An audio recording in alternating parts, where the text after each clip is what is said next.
back, everybody. As indicated in the title of this video, we're going to go over how to clean and lubricate your Beretta PX4 Storm pistol here. This one here is the full size. The compact and the subcompact, they're very similar with slight differences. If you have one of those, just check out your owner's manual. Really, just the disassembly is different. Other than that, it's pretty much the exact same thing. But what we're going to do is make this video for the new shooter out there that really doesn't have a lot of experience with it, particularly not with the rotating barrel system, which is a little bit different than some of the Browning mock-up designs out there. But geared towards the new shooter, so we'll explain it all in detail and try to help some of you guys out. But without further ado, let's get into it. Before getting into the actual cleaning, we'll go over what we're actually using here. Both of these bottles are break-free CLP. There's lots of cleaners and lubricants that you can use, as well as pure solvents and then other lubricants. Things like break-free CLP is proven. Long-term it works. However, it's not really the best at anything. It's not the best cleaner. It's not the best lubricant. It's not the best in terms of protecting things. Other products out there may be better, but CLP works. And by all means, if you don't know what to get, CLP works, Fire Clean works, SLP 2000 or Slip 2000 works. There's other good ones out there, but that's what we're going to be using in today's video, because you can pretty much find this anywhere, and if you can't find it, I'll put a link below to where you guys can actually get it. Additionally, we'll use an old toothbrush. These tipped-in polymer picks, they're on Amazon. They're like $4. I'll throw a link there too for you guys if you want.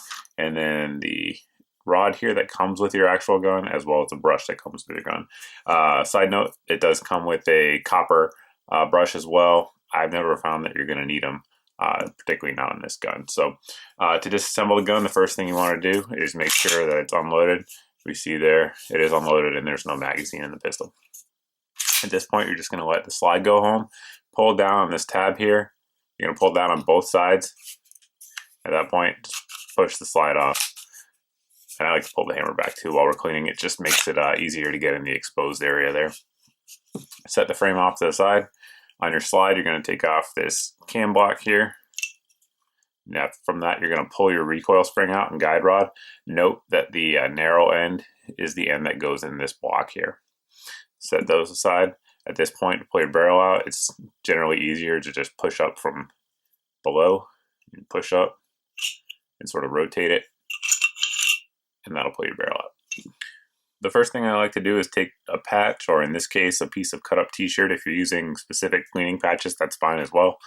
Spray it with some CLP, and what I'm going to do is just push it through the barrel. The reason I like to do this first is the CLP will break down carbon. So what I mean by that is while it's actually sitting, we're going to set that off to the side. It will continue to break the carbon down that's in the barrel. And you can see there's definitely some in there. At this point, we'll take the slide, and with it angled down, spray CLP, just one squirt here and one squirt here. If you're using something with a bottle just like this, same thing, just put a drop here, a drop here. And the reason you want it down is because right here we have our firing pin, and that little hole there for your firing pin, you don't want to get a lot of oil in there. Eventually it could lead to a lot of carbon getting built up in there if you have oil in there, and then eventually your firing pin not going far enough forward. So best to just keep it dry. Spray there, spray there. Now we'll take our toothbrush. If you have a gun specific brush, that's just fine. And again, with the slide angled down, so the barrel would be down if it was in there, just brush it all around in there. Trying to loosen up the carbon and spread the CLP around.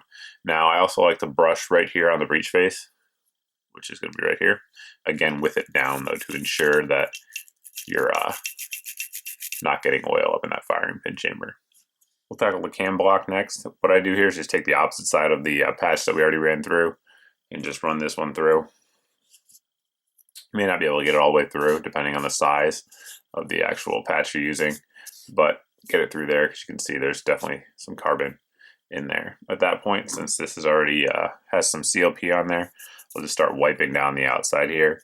And unless your gun is extraordinarily dirty, really you shouldn't need to do any more than this. If it's really, really dirty, go ahead and hit it with a brush. However, most folks simply aren't going to need that, because there's not a lot of carbon that really gets deposited on here. At that point, we're really going to be done with the block. We'll wipe down the spring and guide rod here next. Just again, a little bit of CLP on your cloth or patch. Just wipe it down. You can see here it doesn't get too dirty. but light coat of oil is never going to hurt anything. Now we'll take it and wipe down the outside of the barrel. So this one tends to be pretty dirty, yeah. As you can see here, there's definitely some carbon on there. Make sure you get on the crown. You want to be able to see the actual chrome when you are done. So if you wipe down the crown, and you can see the chrome and there's no carbon on there, that's clean. That's as clean as it needs to be. And one great thing about the chrome, in addition to adding longevity to the gun and corrosion resistance, obviously, it's also hard and makes it really easy to wipe clean. So just wipe in here around the camming lugs. Make sure you get in there. Again, if there's a lot of carbon, you can take a brush in there.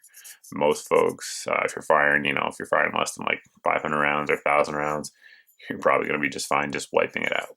Moving on to the frame, the areas that we really want to focus on is just getting all the dirt out of the dust cover here and carbon out of there, as well as back here in the trigger mechanism.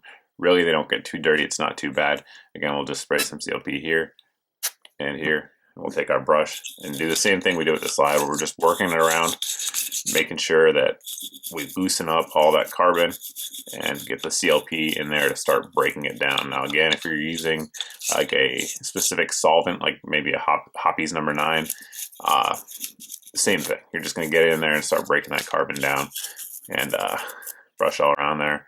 A lot of times there'll be a lot of carbon right here where the feed ramp interfaces here on the frame, and get that as well. The CLP has been working inside that barrel, and what we're going to do now is just screw the rod in to the brush, and we're just going to run that through a few times, making sure we're really loosening everything up in there. Now I'm going to take the rod out, or the brush out I should say, and just run a dry patch through the barrel here.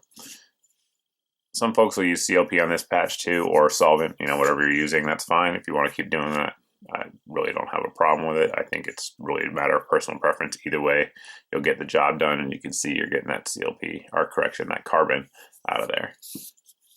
And you just want to run it through until your patch comes out clean. So just keep running it through. Move on to another patch when you think it's clean for the final run through to test and make sure that you got that carbon out there. How detail oriented you want to be in terms of carbon removal really is going to be on you. To me, very light residue there. That's just fine.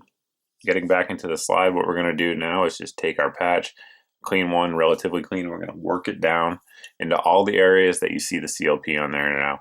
One good thing about using a combination product like CLP is that you can actually see where the oil is, and it's actually been breaking down that carbon like I mentioned earlier. So just get it anywhere that you see it, work it down in those grooves. And the advantages of these polymer picks is that they're plenty hard enough to work down in the grooves, but they're not going to ruin the finish on your gun like a lot of folks would if they're using like dental picks, metal dental picks or something like that. That can really scratch up your gun. These will not do that. So just work all around in all the different surfaces. Wherever you see that lubrication, you can see there a good bit of carbon coming out. Now, one area that we really want to sort of focus on is going to be, or two areas I should say, it's going to be these rails right here. A lot of carbon gets built up in there, and that's a friction point when it's riding on the inserts in your frame. So you want to make sure those are pretty clean because, again, there's a lot of contact there throughout the operation of the gun. And the other area you want to focus on is right there on the breech face, this area right here. And one way I like to do it is just take my finger and just wipe that area out. You can see it's generally pretty dirty because that's right at the rear of the case as it's firing when that primer is igniting. So wipe that out, and additionally we're going to get into right underneath the extractor hook right here. This is the extractor, this actual hook. It's coming out of this piece. We're just going to go inside and just kind of swipe it out with the cloth. Now, if you have pipe cleaners, they work excellent for this. I do have them, but I chose not to use them just to show you that it can be done without it. But I do recommend using them if you have the option available to you. You can see there all that carbon that gets built up, and you want to get that out of there because that's what's actually ripping the case, and ejecting it during the operation of the gun. So eventually, if it gets too dirty, it can prevent that from actually happening and prevent a strong extraction, or ejection, excuse me, or both really. And you just want to get everything out of there that you can get. Lastly, we're going to wipe up all the CLP or oil from the frame. So anywhere again that you can see that oil, you're going to get in there and wipe it out. Now these little indents here on the frame, make sure you get in there so you don't want to have excessive oil just sitting around. It's not going to hurt anything, but it's not going to do anybody any good either. So just work that all around. Make sure you wipe up here on the feed ramps as well. And anywhere in the magazine well, really for any semi-automatic pistol, at least as far as I know, you want to make sure there's no oil in the mag well. It's not needed at all and really doesn't need to be there. And you're going to wipe around here in the near the hammer. And that's why I like to pull the hammer back as well, because that way it exposes it and you can just work right in there, because there tends to be carbon back there, as you can see. And just work anywhere you can get to. You don't need to force your pick in there. Anywhere that you can get to is fine. There's no need to jam it in there and try to get absolutely as far as possible. When you're cleaning though, you just want to always make sure that you're getting right here on your rails. Same reason that you got the inside of your rails for your slide, because that is a high contact point during the operation of the gun. So get it all down, and again, how clean you actually want to get it is up to you.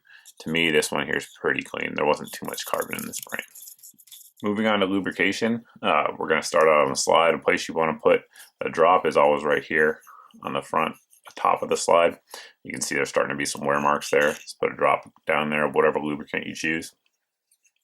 Now we're also going to take the barrel, and here on this gun, since it has the rotating barrel, you definitely want to put lube anywhere that you're going to see wear marks eventually. If your gun's new, you'll then take a look at my wear marks, and you can see where it's going to be right here in these camming lugs here, and down here as well, and then just a light coat all the way up here on the barrel. As you can see, that area rotates throughout the operation of the gun, so it is going to have some friction points there. So just a light coat all the way around with a drop there in between the lugs. On the block here, we already wiped it off, and it's got a little bit of CLP on there just from where we cleaned it, but I like to just put a light coat all the way around. And there's certain areas, again, just with wear that you can see some wear up here, as well as down here on this little block right here where the barrel cams. So put a drop down there, right on it. With the oil on the block here, we can reassemble our slide. And at this point, you're just going to put your barrel in. You want to make sure that it actually is in the right way, and to test that it's in the right way, all you need to do is rotate it. If it rotates in place, then you're good. Now we'll take our block here, and again, small end goes in the big hole here, and that is how it sits. This point is going to go right in this hole here in your slide. So do that, just line it up, and you want to make sure that you line up the block here, so that way it kind of snaps in place there on your barrel. And if it moves side to side and doesn't come out, then you know you got it locked in. Lastly, before reassembling the gun, we're going to oil our frame. And to do that, these metal inserts here on your frame are the points that we're going to lubricate. So just a drop here on each of the four. Some folks will lubricate the hammer as well. A drop's not going to hurt. Some folks will argue that you don't need it. Hey, we'll leave that up to the internet to decide. But at this point, we are lubricated and ready for reassembly. We're going to line up these little inserts here, the grooves in our slide, with the frame rails. Just line them up. Don't force anything. If it's difficult to get together, take it off, try it again, make sure it's reassembled properly. At this point, we're going to rack the slide, lock it to the rear, send it home. At this point, you're done. Now, me personally, I always like to function test the pistol, point in a safe direction, pull the trigger in double action, cycle the slide, ensure that the trigger resets, ensure that it functions in single action as well, run the action, decock it, and it looks like we're good to go. If you guys have any questions about this video, how I did it, any of the products used, tips, techniques, all that stuff, you can always post below in the comment section. Again, this is geared towards the new shooter that picked one of these guns up and isn't all that familiar with it. So I hope if that's you, it really helped you guys out. If you have any other comments, I'll post below in the comment section or over at my Facebook page as always. But thanks for watching, guys. Thanks for subscribing, and I hope to see you in the next video.